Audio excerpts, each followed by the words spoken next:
aralin. Ano? Ano po ba yung ano po? Yung masikwit? Masik. Alam ko yan. Yan yung... Aray. Masikwit. Ano kaya yun? Kunin mo! Di ba yun? Ate! Di ba yun? Naintindihan mo? Kuya Ano kasi yun? Di ba? Di ba talaga yung masikwit? talaga yun. Tapos ano yung ginagawa dun sa... Yun nga yun. boarding house debt? Di ba gusto mo rin magtrabaho? House? Oo. Teka lang, may kukunin lang ako.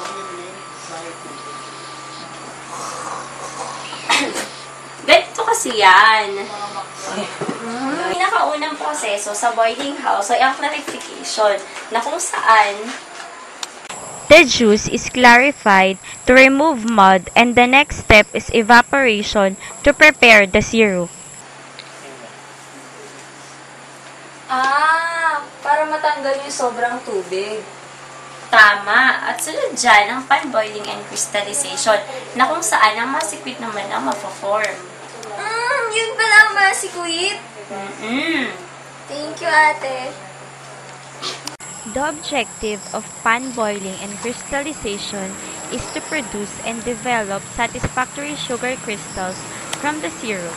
The last step is centrifugation to separate molasses from the crystals.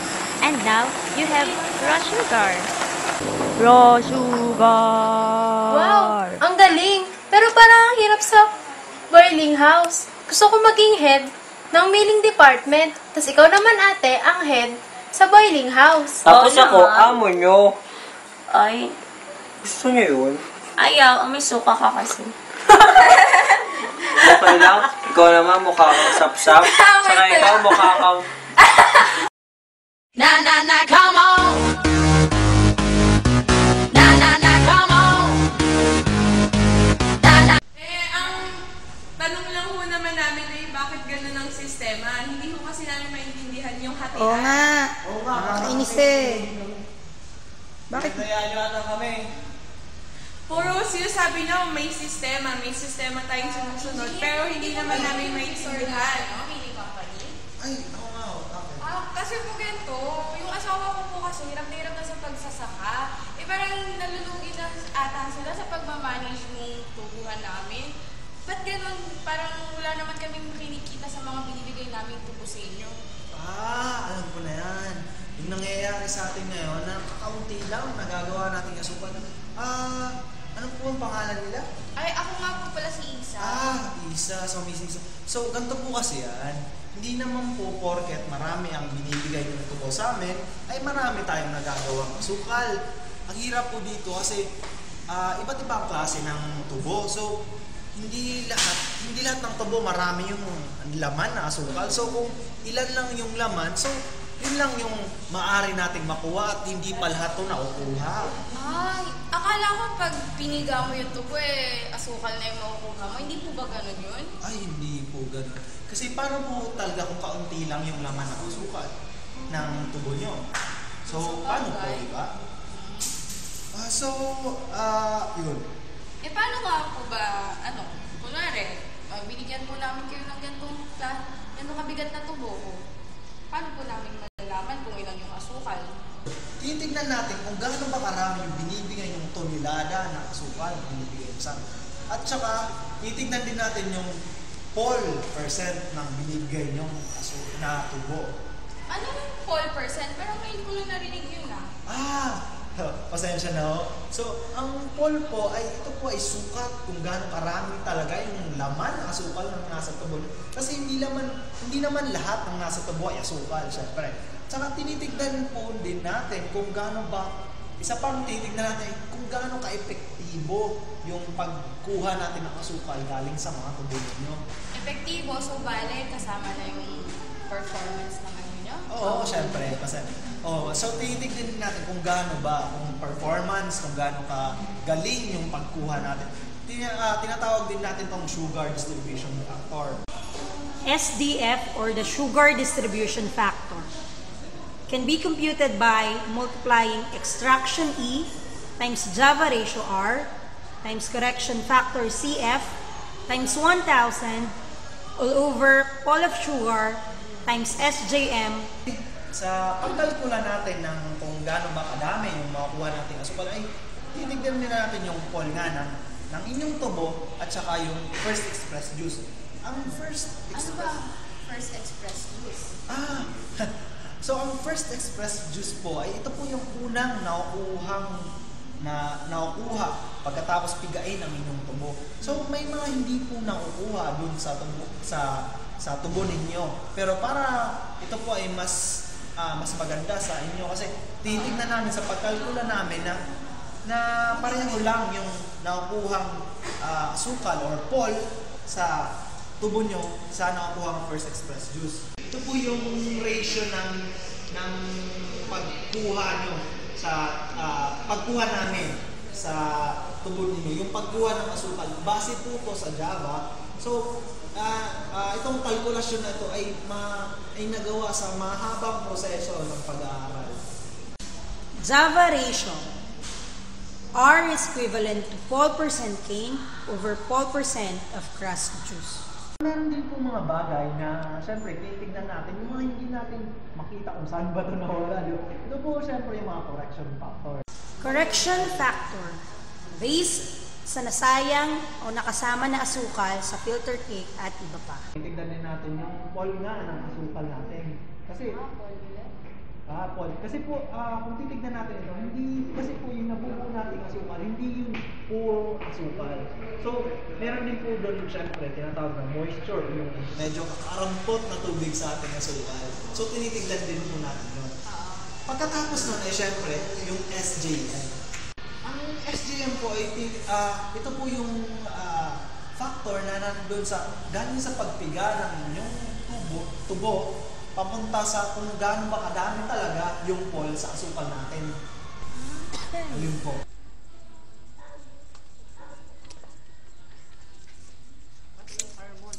Oy! Pare! Ang usapan natin dyan, mga yatang problema dito si Aling Jama. Oo, itong kumain. Tapos bigla ko ng reklamo, puro na mura. Hindi, ganito kasi yan. Nagulat lang kasi ako sa dami pala nang iniintindi sa proseso ng milling na yan.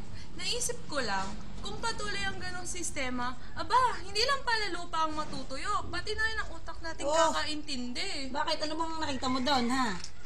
Bukod sa pangit mo, mister. Uy, joke lang. Hindi, kasi ganito yan. Tagal-tagal ko na naman nagtatabas dyan sa tubuhan na yan. Balita ko kasi ganito nangyayari dyan eh. Kumbaga, yung mga maliliit na ekonomiya ng tubo, na asukal, katulad kung saan tayo nabibilang, tayo mga magsasaka. Maliliit lang yun, kinakain tayo ng mga malalaking industriya.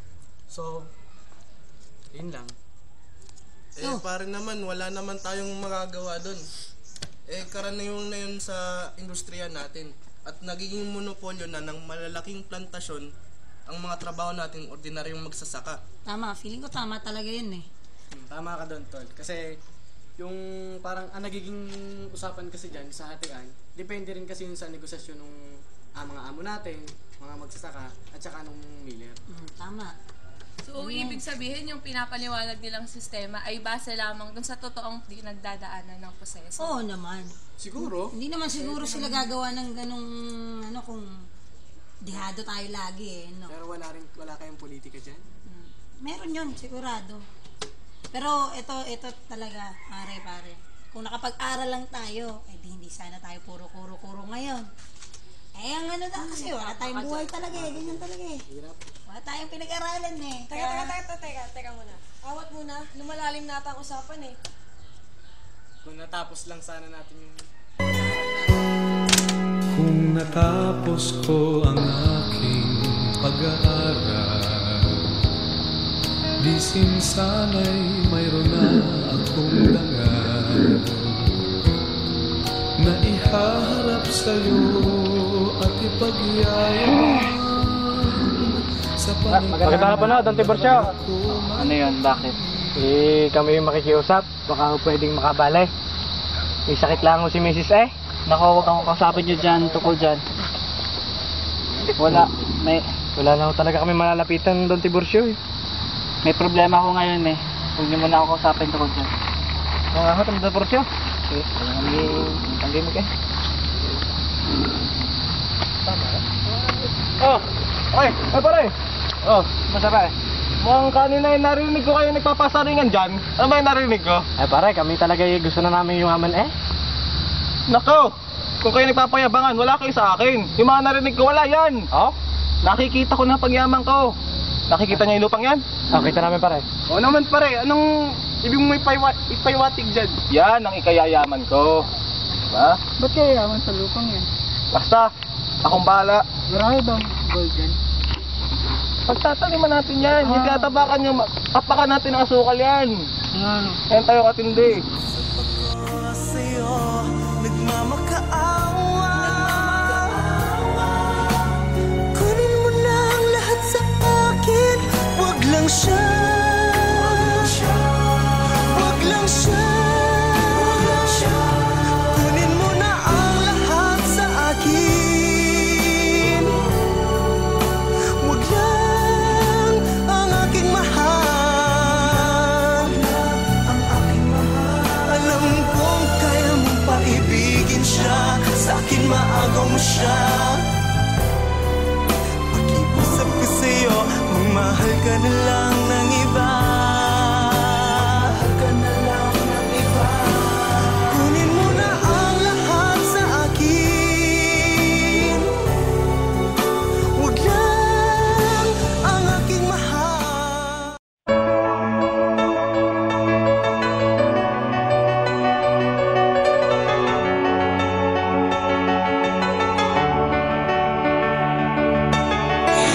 Oh, remember those walls I built? Baby, they're tumbling down.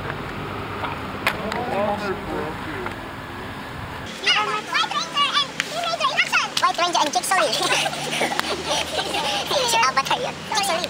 Pading ka tang mading! Pading! Pading ka! Pading! Ha! Hindi ka pading sa Power Rangers! Isa ka pading!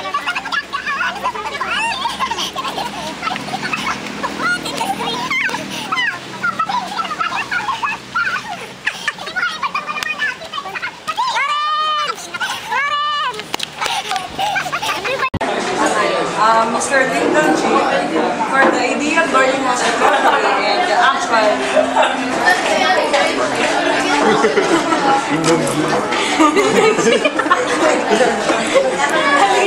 Pwede naman ikat to, diba, sa harap? O, game. Diretso lang. Pwede naman ikat eh. Go. Uy, amoy sinaing na. Amoy sinaing. Oh, ba't eh? Okay lang siya nga.